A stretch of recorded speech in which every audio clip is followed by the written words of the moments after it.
তাহলে আজকের ক্লাসে কে কি শিখলে, কে কতটা শিখতে পারলে এই কোশ্চেন সেটটার সলভিংয়ের মধ্য দিয়ে বুঝতে পারবো, তাই তো?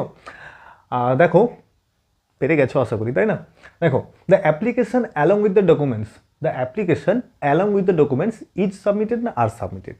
আমি কিটা সাবমিট করেছি, তাই না? বুঝতে পেরে যাচ্ছি এখানে ইজ হবে, তাই তো?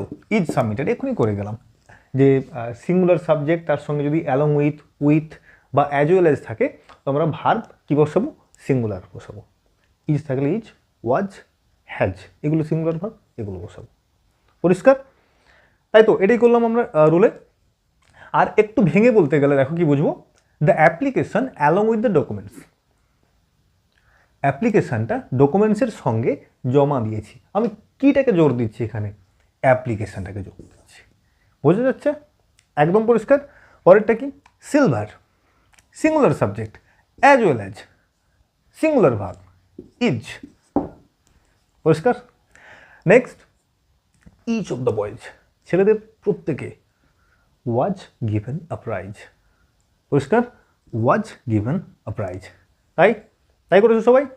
নেক্সট কি?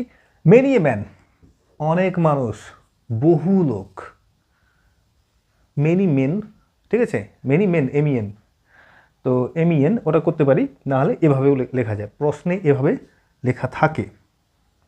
মেনি এ ম্যান, বহু মানুষ বা অনেক লোক, have done so, has done so, এমনটা করেছেন। অনেক মানুষই এমনটা করেছেন। তো এখানে কি বসাবো যে হ্যাজ করব, সিঙ্গুলার সাবজেক্ট করব।